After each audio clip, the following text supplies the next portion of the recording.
been said that there are some actors who were just born to play roles. A lot of people think that's the case for actress Margot Robbie with her portrayal of Harley Quinn. She's been claimed by some to be irreplaceable in the role, right up there with Robert Downey Jr. as Iron Man and Heath Ledger as the Joker.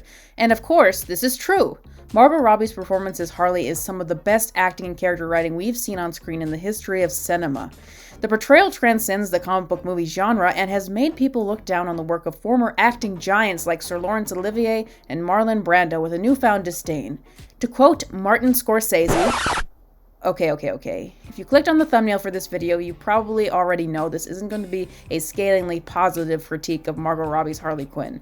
But while the box office returns for her last two movies suggest her version isn't as popular as we've been led to believe, chatter on the internet and from mainstream critics have praised this version to high heaven. Not only do people claim she's one of the best CBM castings of all time, some people claim that absolutely no one will be able to top Margot Robbie's portrayal of the character. Which, really?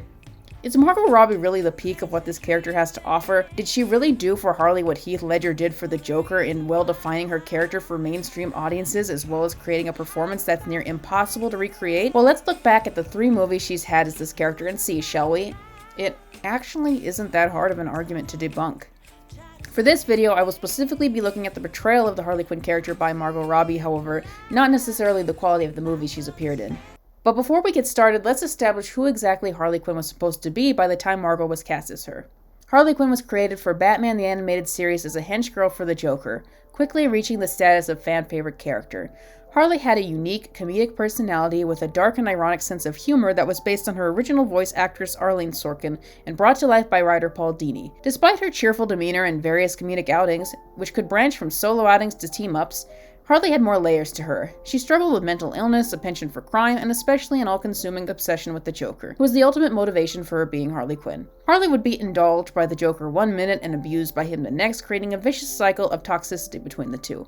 It was this strong mix of tragedy and comedy with Harley that made her so enticing to fans. Generally speaking, this is who Harley Quinn was when Margot Robbie was cast. However, some fans were becoming concerned by the direction the character had recently taken in comics, where she began to behave more like Deadpool, capitalizing on the trends of the 2010s rather than being herself. Still, there was a lot of curiosity on how Margot's version would turn out, so how did it ultimately fare?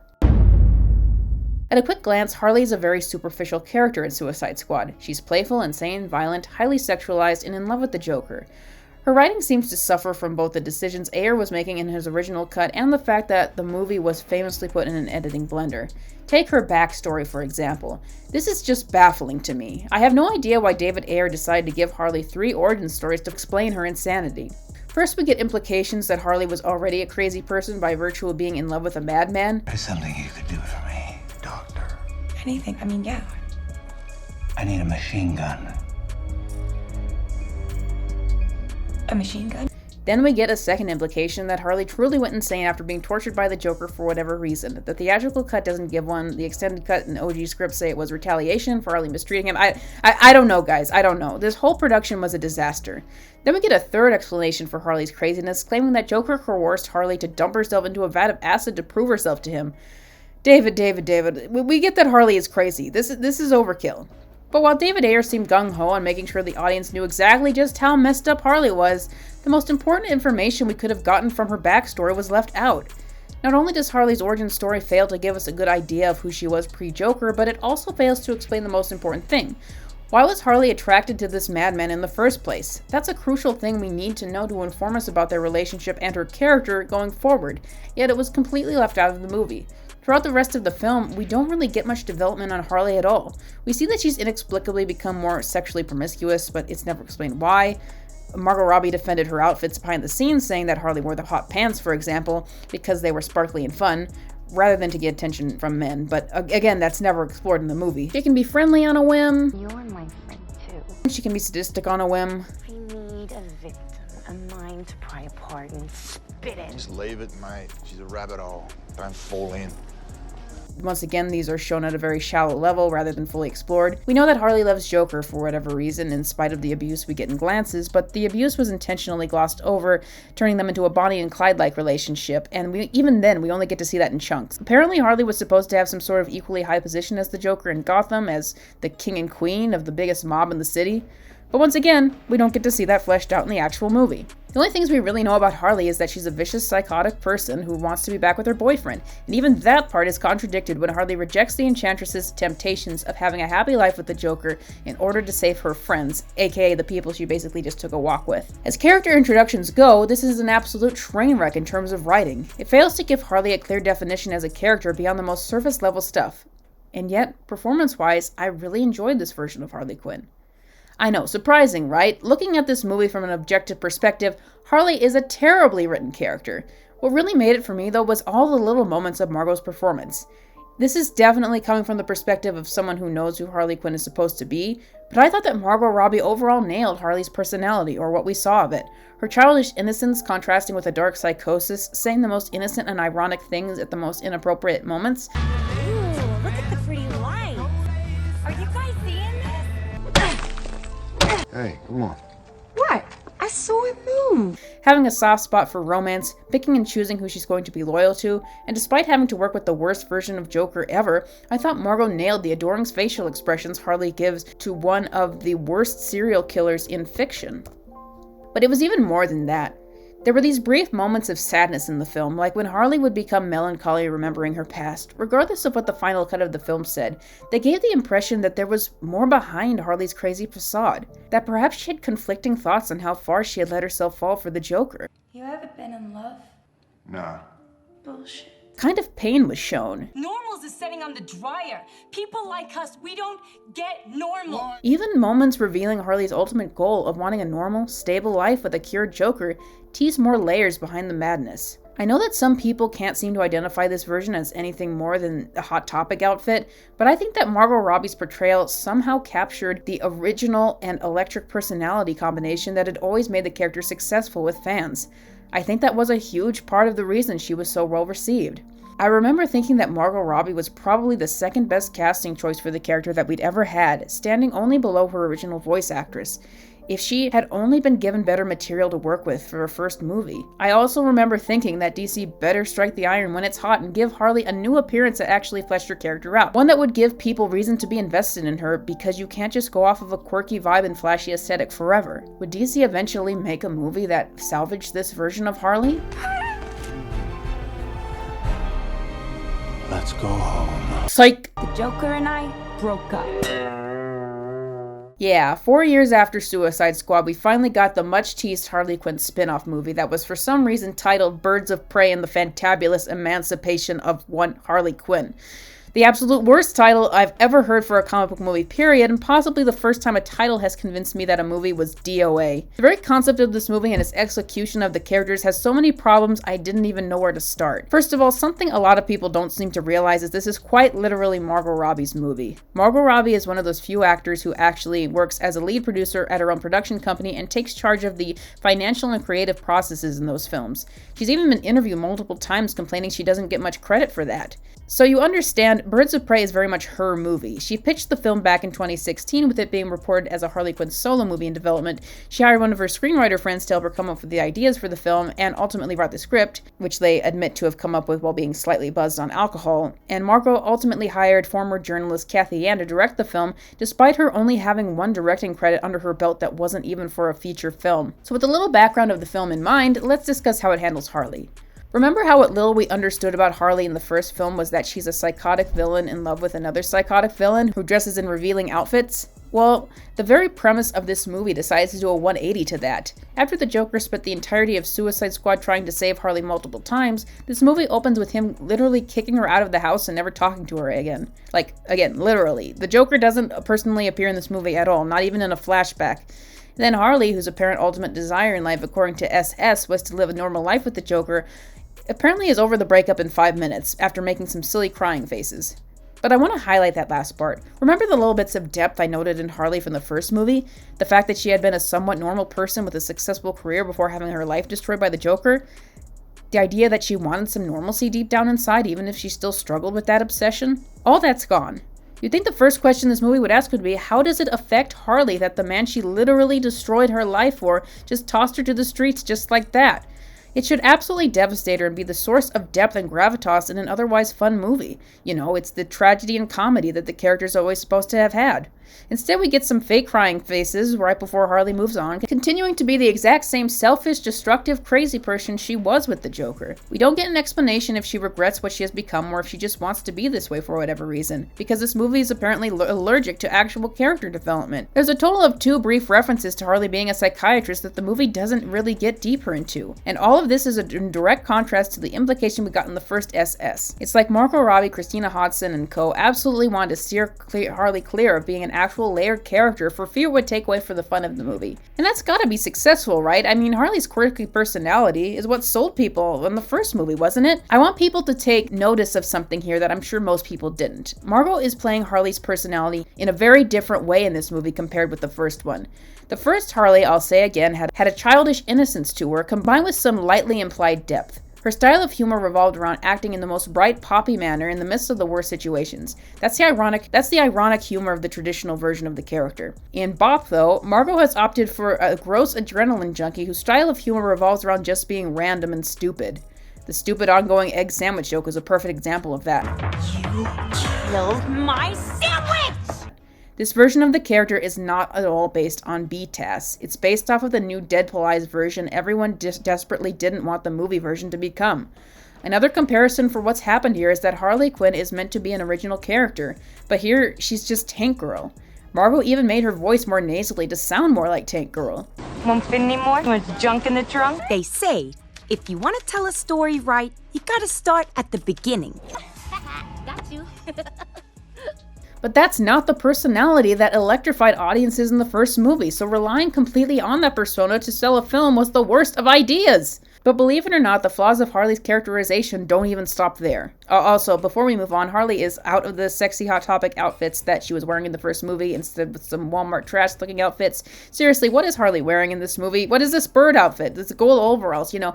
I wasn't a fan of the Suicide Squad outfit, but it's hard to deny how appealing that was to the mainstream. This is the complete opposite of that. It doesn't even look like Harley. What's the explanation behind the scenes for this? Apparently Margot said that Harley was just wearing the sexy outfits in SS for Joker, and this is how Harley wants to address apart from him. But wait, that's the exact opposite of what she said during interviews for the first film. It's like Margot is just making retcons and expecting the audience to go along with it no matter what.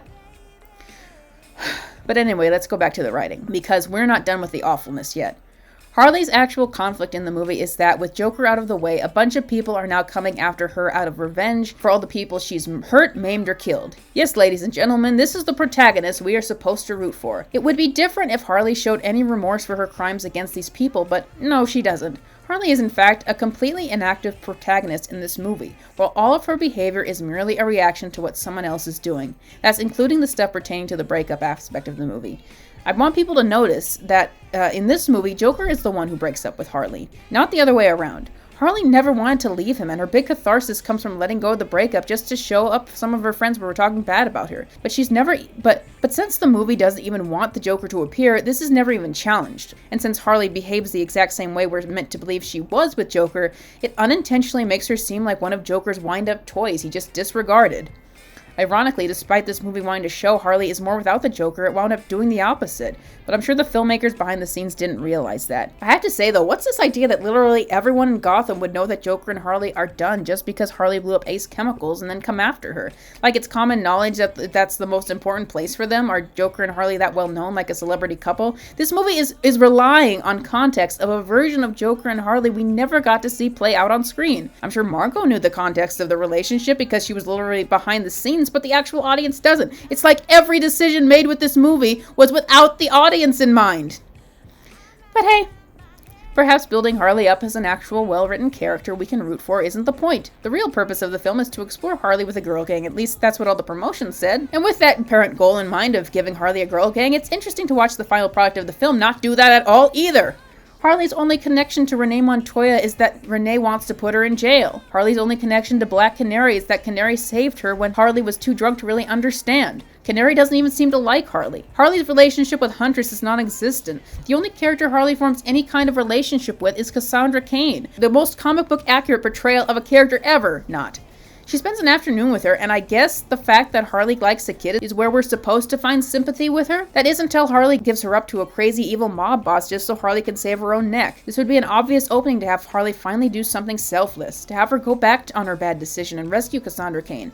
Instead, she only goes back on her decision to give up the kid because Roman Sionis betrayed his deal with her. This is yet another example of Harley being just a character who reacts to things, not an actual active protagonist. So Harley is a character who only does things as circumstances push her to, ultimately only cares about herself, doesn't have a very strong foil to play off of in this film, and relies on the most lowbrow humor possible in an attempt to be entertaining. Write a great character to lead an entire movie. I'm sure this is going to be a success.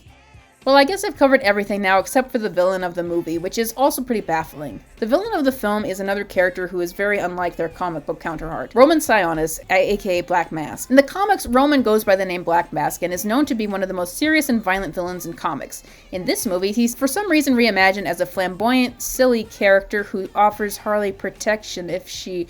Hold on, wait a minute. So Black Mask is nothing like his comic book counterpart. He's a very violent sadist who is also cartoonish and flamboyant. He owns clubs and wants to convince Harley that she needs him and is nothing without him.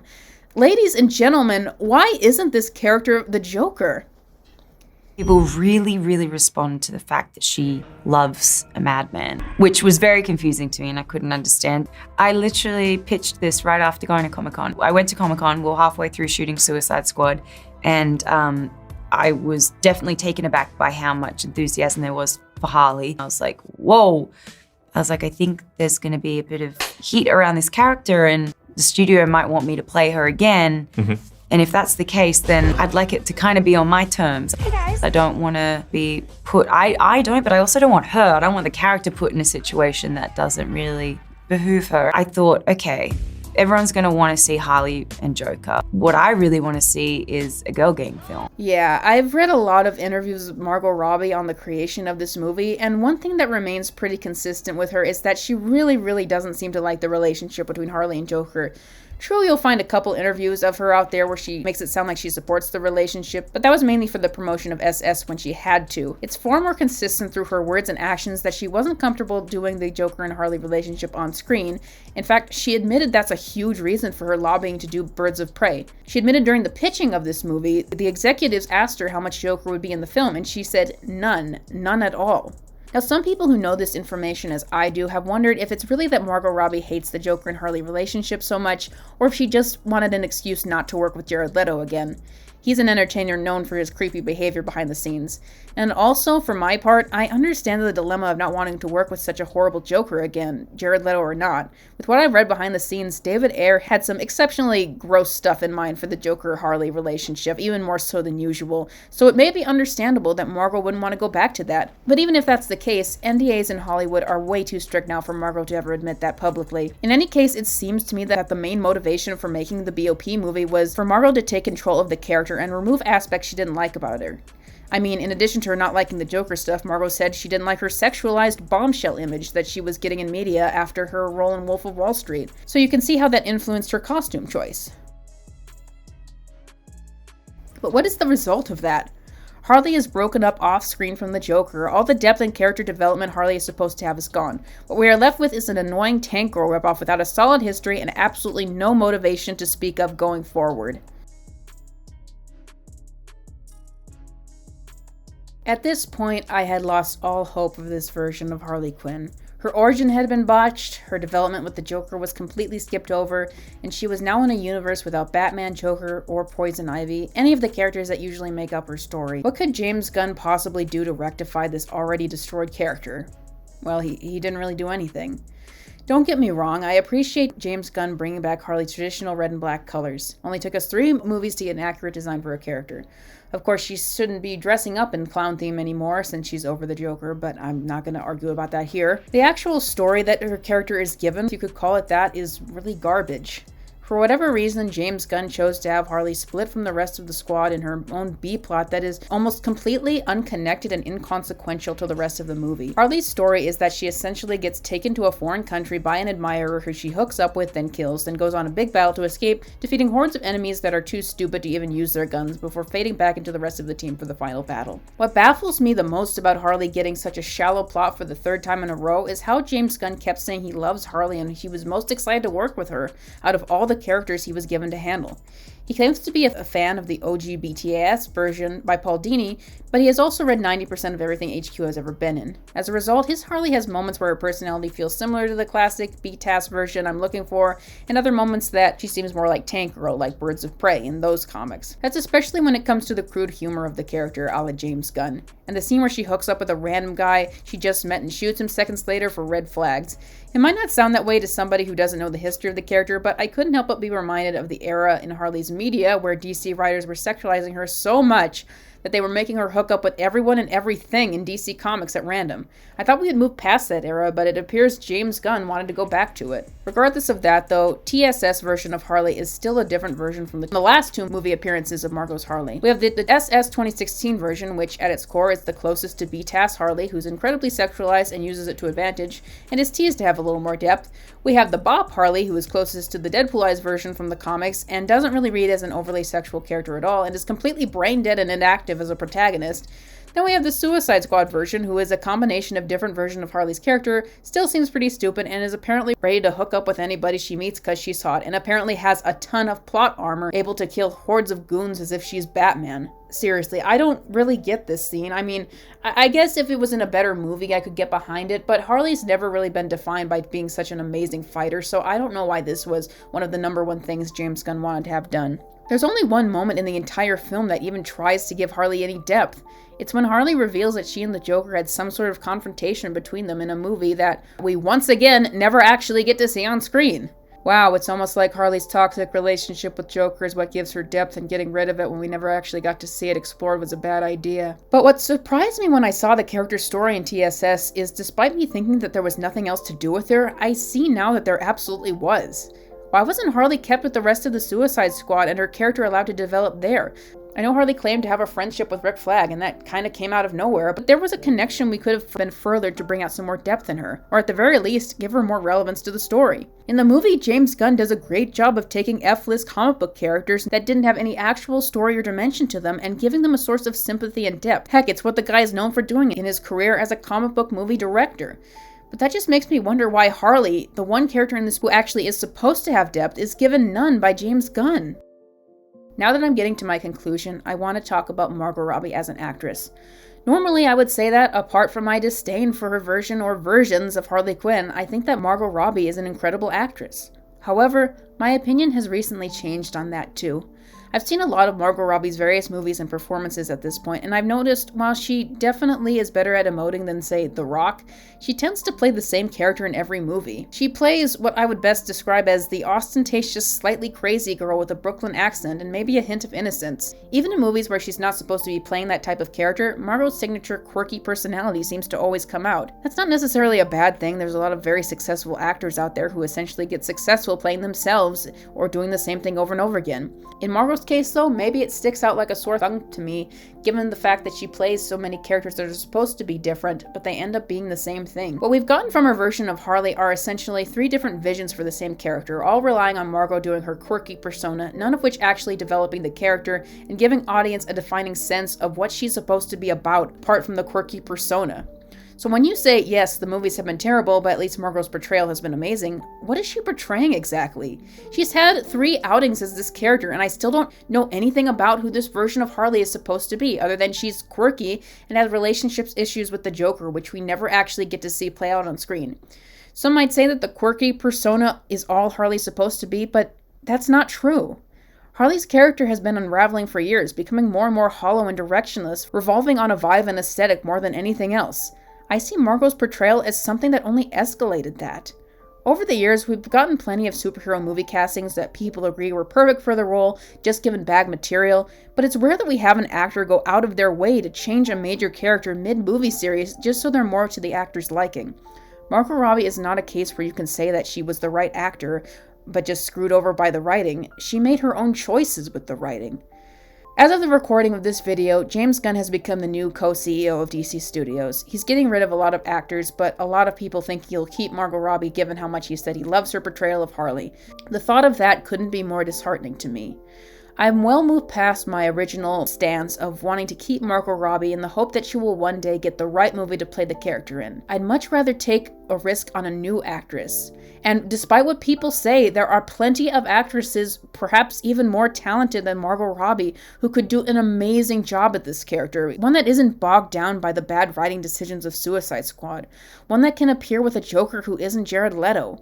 One that can have an actress that actually wants to play the character as she's supposed to be, giving her a solid definition as both the tragic and comedic character she was always supposed to be.